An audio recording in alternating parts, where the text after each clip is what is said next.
And welcome to SportsVibe. Same show, new name. I did all the redesigning over this past week. I've got some posters in the background. The show is really getting up and rolling. I'm gonna, start putting clips on social media. I got it. We've got an intro, and we've got a guest today. Tyler Levy. Thanks for coming on. And we've got a busy show. We're gonna talk some more baseball, some Yankees Mets second half MLB preview, maybe some trade deadline stuff as well. And then we're going to talk about the NFL's training camps are coming along. We've got some fun stuff for future episodes with the NFL, but for this week, we're going to talk about, mainly like the Jets being the team selected for Hard Knocks and the Giants, contract situation with Saquon Barkley as the deadline approaches. And we'll see if we have time. We'll also talk about Wimbledon as the ladies' final is today, the men's final is tomorrow. So that's exciting. I'm a pretty big tennis fan as well, and we also might talk about the NBA Summer League as that and enters the late stages, the playoffs. So yeah, the Cavs, Rockets, Jazz, and Nets are the four teams in the playoffs. But we'll dive into that a little deeper. I guess first of all, we could start with the MLB. Um, you know, Yankees, Mets, the whole league is back in action. Starting last night, both teams lost. The Yankees lost to the Rockies, the Mets lost to the Dodgers.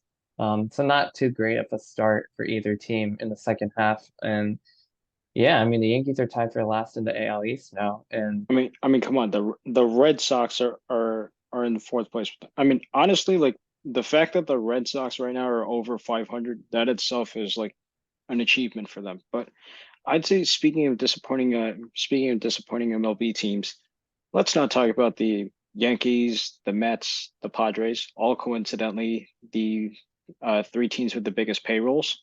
I don't think I think there's a correlation with that. Like in my view, like the three most disappointing teams right now are in the American League. Toronto, Houston, and Chicago. The White Sox, Chicago. Like I think those are the three most disappointing teams in the league right now because I mean Houston kind of expect better from a defending champ. Like I get Altuve was injured to start the season. Jordan was out, and then they lost Luis Garcia to Tommy John surgery. So the Astros have rebounded nicely since overcoming those injuries. I'd say they're in a good. I'd say like they're slowly starting to come back to life. And then Toronto, I don't know if you guys remember like the 2021 and 2022 quotes.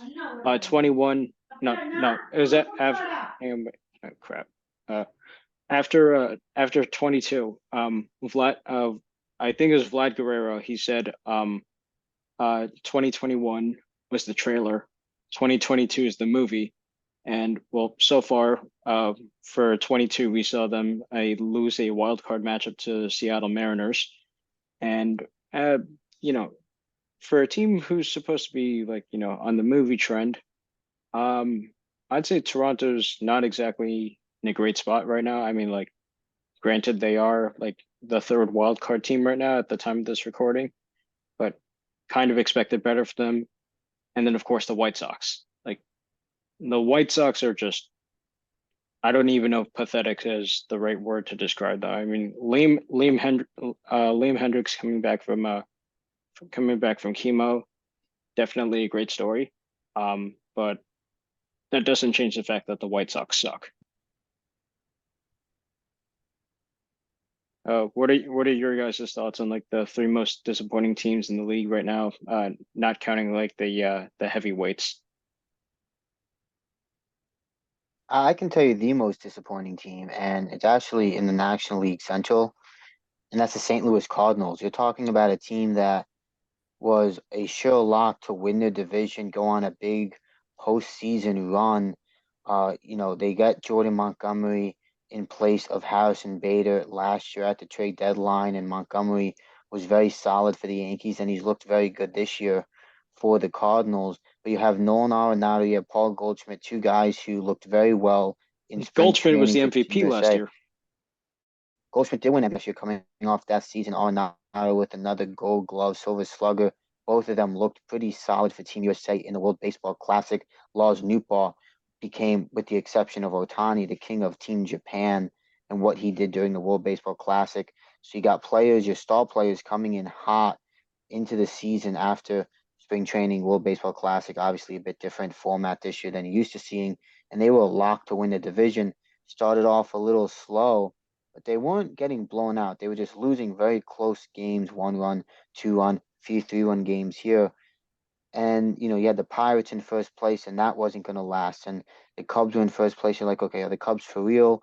Stroman's for real, but who else is good? Bellinger's looking better. Swanson isn't as good as we were used to seeing him play in Atlanta. So, you kind of take your eye off them. The Brewers are going to do what they do. I'm not really high on them as well.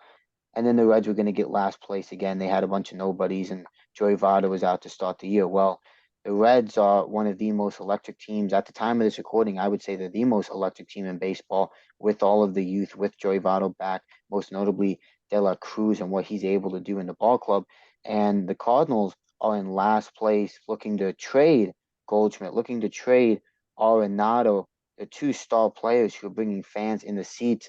Adam Wainwright, it's last year. But again, you lose Yadi and Molina, but you get Wilson Contreras, which you're not going to be able to replace No, Yadi and what he meant in no, terms of absolutely no. Yachty was like an encyclopedia's guide to catching. Like that's the best exactly. way I could describe And it's Yachty. also what he meant for the city of St. Louis, what he represented for the team and that whole city. And you can't replace a person with his stature. But in terms of being a ball player, Contreras is a pretty damn good one in his own right. Now, again, it's a little bit of well, he's a Chicago Cub coming to St. Louis. I don't think it really means as much as it does today as it did back in the 70s, 80s, early 90s. I mean, if you had a guy who was on the Cubs and went to St. Louis or St. Louis and went to the Cubs, the locker room would not accept him. They would Yeah, not make trades for good players yeah. sometimes just Imagine, because the imagine, players hated each other. And the, yeah. the Imagine players if don't hate each other anymore. Bob Gibson went to the Cubs.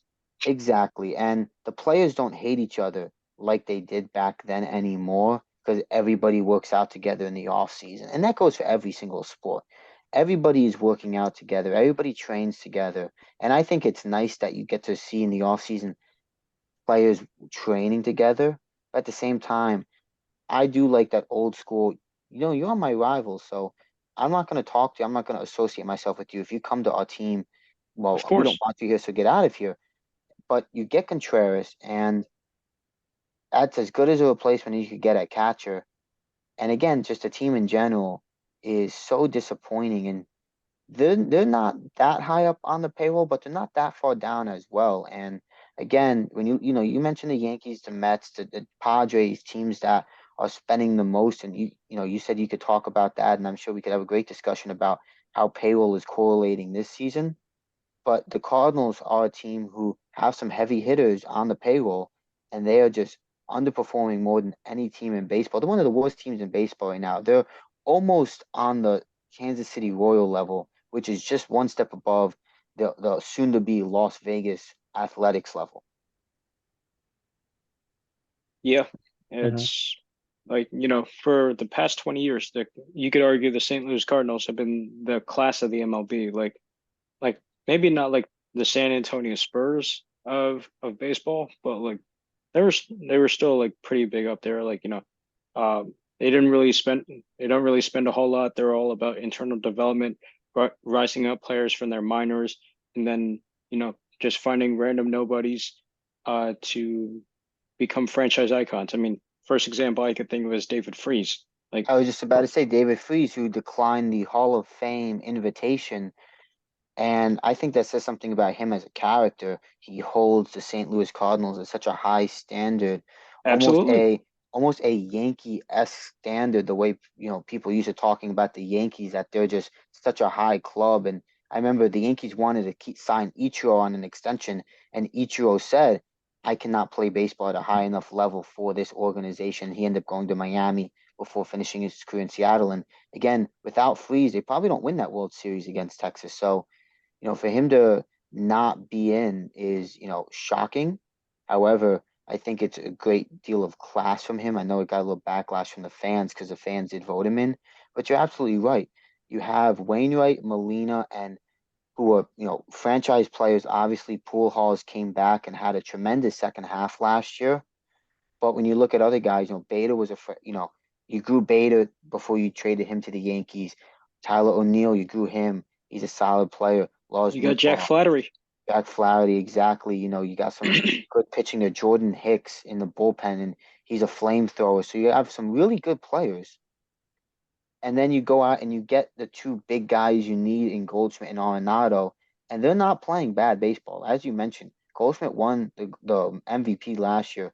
Arenado is just below his average. He's a 288 career hitter. He's batting 283 this year with 9 home runs. I want to say 30-ish RBIs, mid 30s. And obviously, the defense from Arenado is the best you could get in the game at third He's a base. And it perennial has Gold been. Glove contender. Perennial Gold Glove contender. He's won a Gold Glove every single year of his career. Two platinum gloves mixed in there as well. So the fact that you can trade these two right now and get your worth, Goldschmidt only has one more year on the contract. Arenado has a few. I don't think Arenado is going to really take them to the next level. And in the position they are right now, they have every right to just start trading these players away.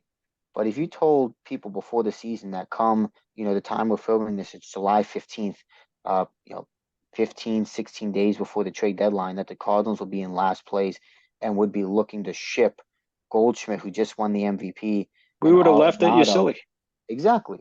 And that's why, in my mind, the most disappointing team, because you look at the Blue Jays, you figured they'd be in third place. You figured maybe they'd be in the wild card hunt, but you didn't have them any higher. You probably didn't have them any lower. Maybe fourth place if the Yankees were playing better. I think Baltimore exceeded people's expectations this year. Yeah, definitely. And so that's why I don't really see the Blue Jays as that disappointing. It's the Cardinals. There was nobody in the beginning of the season who could even come close to contending with the Cardinals, and they were going to run away with that Maybe division. Milwaukee, because Milwaukee's kind of in the playoff hunt last year until Maybe like the very last Milwaukee. games.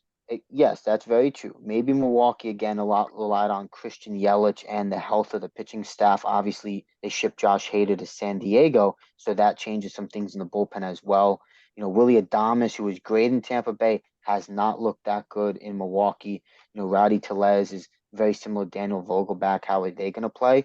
But again, it comes down to it was the Cardinals or the Brewers, but mostly the Cardinals. And the fact that they're in last place, willing to ship their two top players, just shows the amount of turmoil that's going on in the organization, and they're just on a downhill path right now. They have no breaks, and they're not going to make the playoffs. They know they're not, and they might as well start the rebuild now, because the longer you wait, and if you don't get a return on your investment for at least Goldschmidt, who only has 1 year left on contract, he's already 35, 36 years old.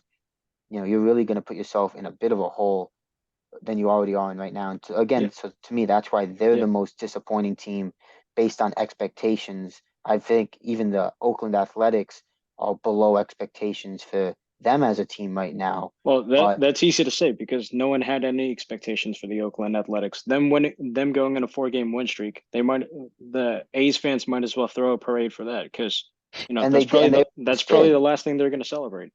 It is, and again, when you look at it, you're absolutely right. And that's why I'm not going to sit here and say the A's are the biggest disappointment in baseball. They are the biggest disappointment in baseball. But in terms of biggest team that, is not performing well, it has to be the Cardinals, because this is a first place playoff caliber team. I don't think they're a World Series team, but they're a playoff caliber team, can at least get past the wild card round. And they're sitting in last place, willing to ship 2 weeks before the deadline. I know it's quite a precarious position, and something I would not want to oversee as a general manager, because there's one word every general manager doesn't want to hear. It doesn't matter if it's football, baseball, basketball, whatever. No one wants to hear the word rebuild. That is a guarantee. Arnav, your thoughts on like the most disappointing MLB teams that aren't the New Yorks and the San Diegos? Yeah, I guess besides the two New York teams and the Padres, who have stars and who have some biggest payrolls and World Series aspirations. I mean, I think you guys are right about the Cardinals. I think with Goldschmidt, Arenado, they've definitely underachieved in a division that's very winnable, and they've really fallen to last place, which I think was surprising. And also the White Sox, I think they also have enough talent where they could at least be higher than where they're at. And in the struggling Central Division, they're still in fourth place below the Detroit Tigers. So I mean, I think those two are probably the other two teams who have been pretty disappointed. I guess also, I mean, the Angels have had a pretty good season, like comparatively to like where they usually are. But I mean, you could argue, Until Mike Trout gets hurt every year. yeah, but it's like it's just the thing that happens with them every year. Like, they have Trout and they have Ohtani, and then they go absolutely nowhere. And now, Ohtani might be traded over during the season, and he's a free agent for next season. So I mean, there's kind of still in the mix here. Actually, they're 45 and 47, but I mean, yeah, now Trout got injured, so I mean, it'll be interesting to see, what happens, whether he decides to play it out with the Angels, if they can really make a postseason run, or at least make a run for a wild card spot, or whether they Yeah. decide to ship him out. I mean, here's the thing. Like, if you're an owner, you don't want, I mean, like, you don't want to be responsible for trading away generational talent for nothing. And you certainly don't want to be responsible for trading away some of the greatest players to ever play the game. I mean, like, uh, are like, I mean, Artie Moreno, Angels owners. I mean, a few months ago, he was talking about selling the team. I don't know what's stopping him and especially if you're willing to give up Altani. I mean, like, you guys, I mean, Arnav, of course, as a Yankees fan, you are very well familiar with the Babe Ruth deal. Harry Frazee, not exactly well liked in Boston because of that, and some guy named Wayne Gretzky. He's traded away by Peter Pocklington, from the Oilers, and this is even after they won their fourth Stanley Cup. Like, he was traded away 2 months after that. So, like, no owner wants to be responsible for trading away the greatest players to ever play the game. So, like, I can understand why Moreno's holding off on that, but at the same time, if you lose him for absolutely nothing in free agency, good luck with that. So I'd say just rip the Band-Aid off and go trade him. But the question is to where. My pick for the most disappointing team would probably be the Phillies. They're what, five or You six games over 500, you and take Philadelphia. Hmm. I think they as a Braves fan, they won the pennant last year, and now they're just like, Hoskins is gone.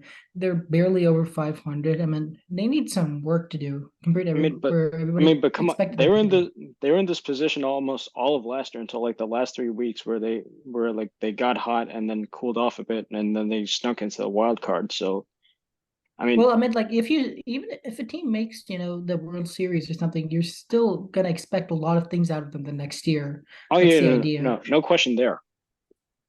So that's But why I think they need to do some work. The Braves are, I think, at like 20, 22 games above 500 right now, and the Phillies are six. There's a lot of work to be done in Philadelphia.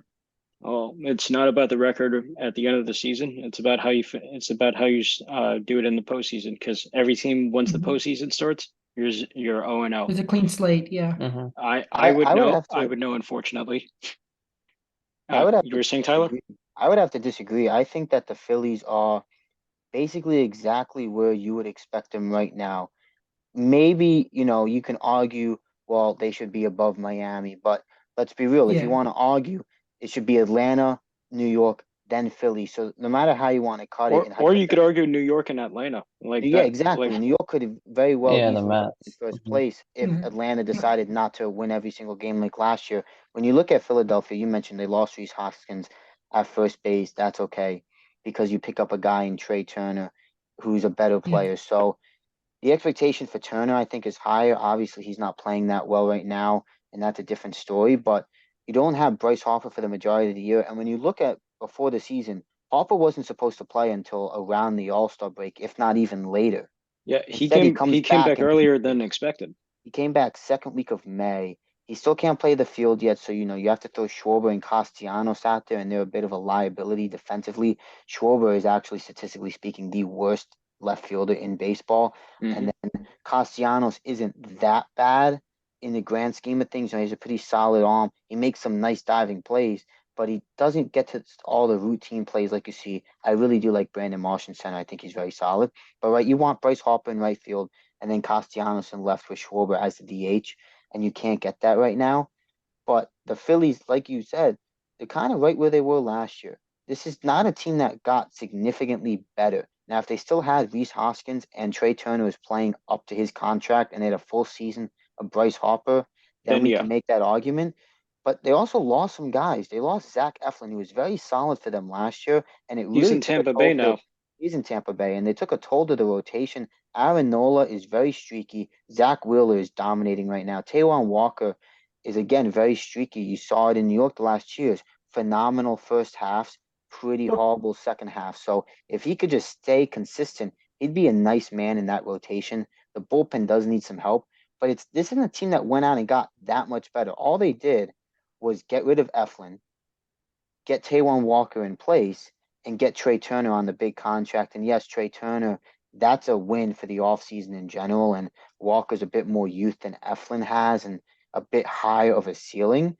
But I don't really think they're a disappointment. Definitely not the biggest disappointment in grand scheme of things. Obviously, we're taking the 2 New York teams and the Padres out of the equation right now.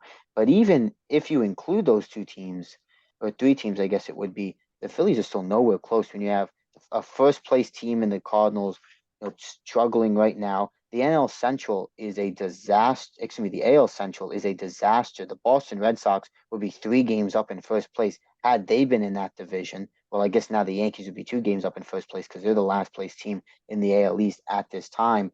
But they would be 2 games up on a Minnesota team that got Joey Gallo, who is now hitting the ball at a high clip like he was last year, and somehow pulled a rabbit out of the hat to keep Carlos Correa around. So, and Sonny Gray's a Cy Young caliber pitcher right now. So you're talking about let's not forget the Twins were able to keep Correa, and Correa took that contract because San Fran and the Mets pulled out because of the injury history. And again, speaking of San Fran, I think they're the most underrated team in the league right now. They're in the 3rd wild card spot right now, 50-41, and no one has said a thing about them. And the only thing you've heard about them so far is that, Jock Peterson might be on the move, which I don't see happening because that's a big killer. And while we talked about, Arnav and I were talking yesterday about trade deadline acquisitions, and obviously last year, Billy Epler on the Mets got a lot of scrutiny about his decisions to get Vogelback and most notably Daniel Ruff, who isn't even on the team anymore. Well, JD Davis is playing at an all-star level right now for San Francisco, and it really makes the Mets look bad, but he is carrying that San Francisco team. Michael Conforto, who missed all of last year with a shoulder injury because he was at a bachelor party working out drunk, and one of those, how it be sometimes I could lift more than you, and he ends up getting hurt, missing the whole season. He signed with San Francisco. He's playing not the way he should be playing right now, but he's playing at a high enough level to help this team. Jock Peterson is really struggling though. So if you could trade him for an extra piece or 2, maybe some younger guys who can bring some youth and a new energy to the team, I really do think San Francisco has a good shot to make the playoffs. I don't see them making any noise. I don't even see them making it past the wild card round. But for a Giants team just to make the playoffs in itself, I think it would be impressive enough.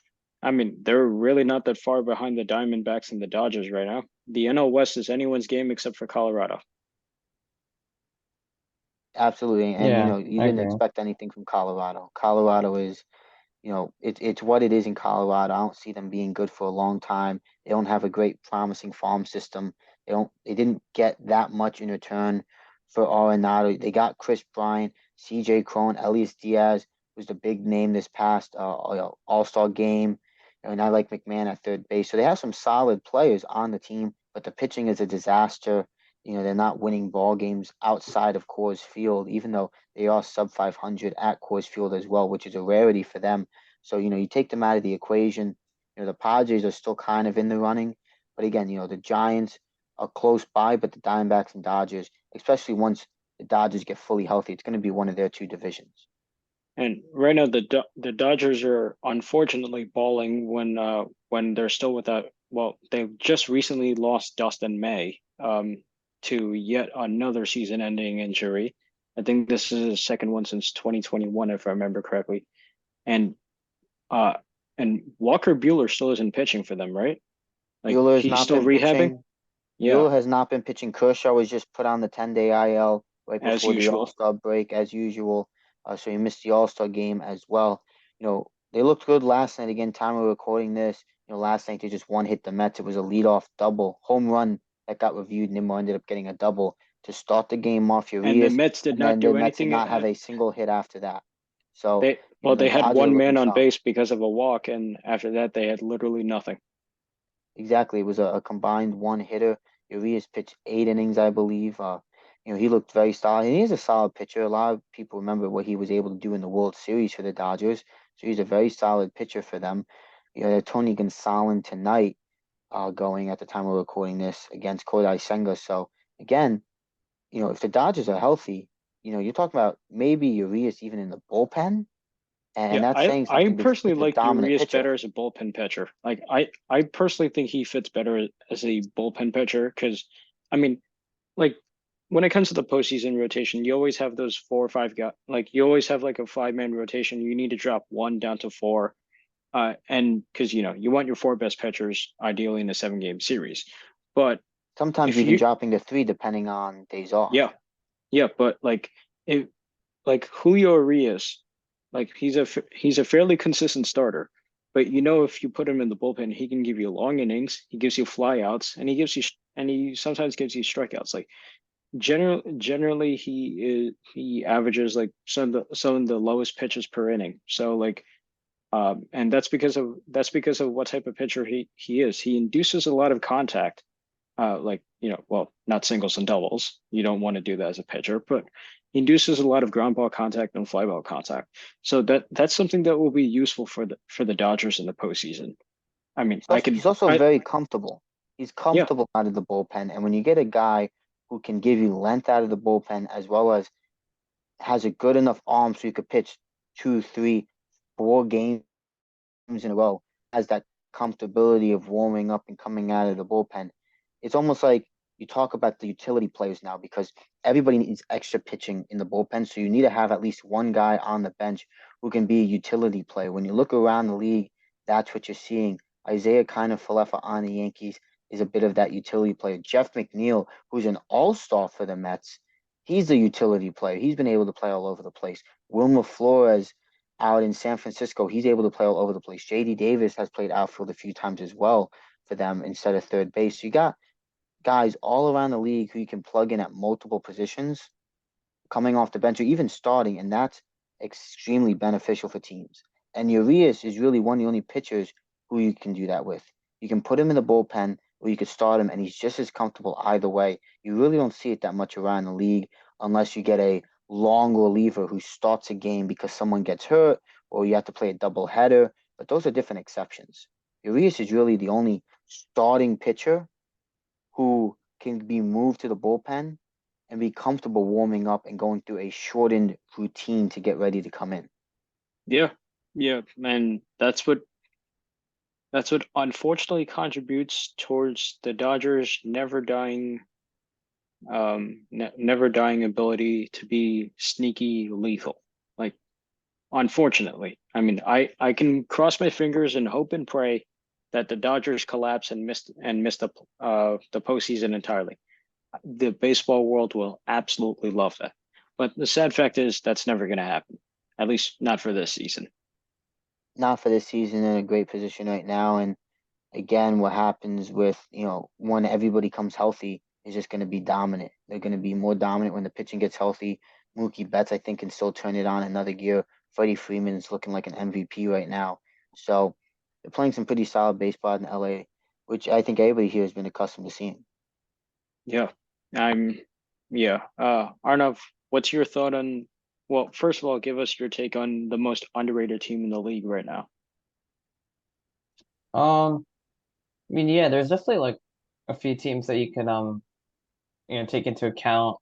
I think the Diamondbacks, I don't think anyone expected like a season like this from them. I mean, they're 2 games back of, well, not even 2 games, they're really 1 game back of the Dodgers right now at the time of this recording. It's kind of been back and forth a little bit. They were in first place for a while in the NL West, and yeah, I mean, I just didn't see that from them. I mean, last season, they weren't really that good. I saw videos of, their fans, kind of just sitting like in different places all over the stadium. And, I think they, like the ticket, the people who like organized that, like made them sit where they're supposed to. And now they're just scattered all over the stadium. There's like no one there. And then now this year, there's probably tons of fans because they're, 12 games over 500. I mean, they just look really Magical. good.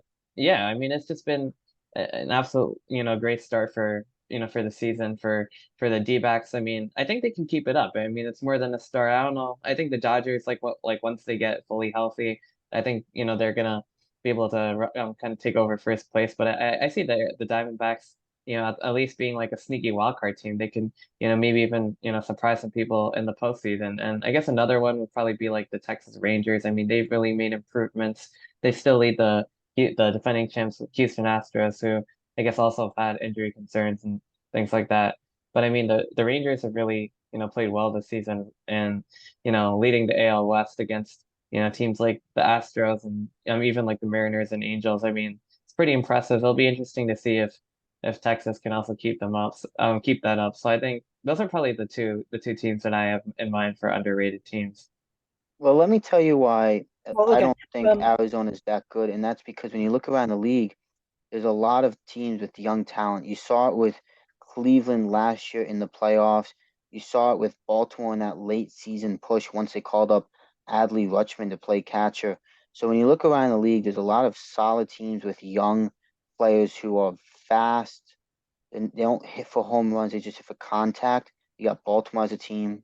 Obviously, the Diamondbacks is a team like that this and year. then speaking I of, would and start off the year the yeah, Reds. You can and then go on with speaking of teams. that, like building on that, I definitely say the Marlins are right up there. Luis Arias, especially, is playing, out of his mind right now. So they're definitely one of the more underrated teams. They've given the Braves a lot of pain. They're playing really, really well when they need to, and nobody's, out of Arias.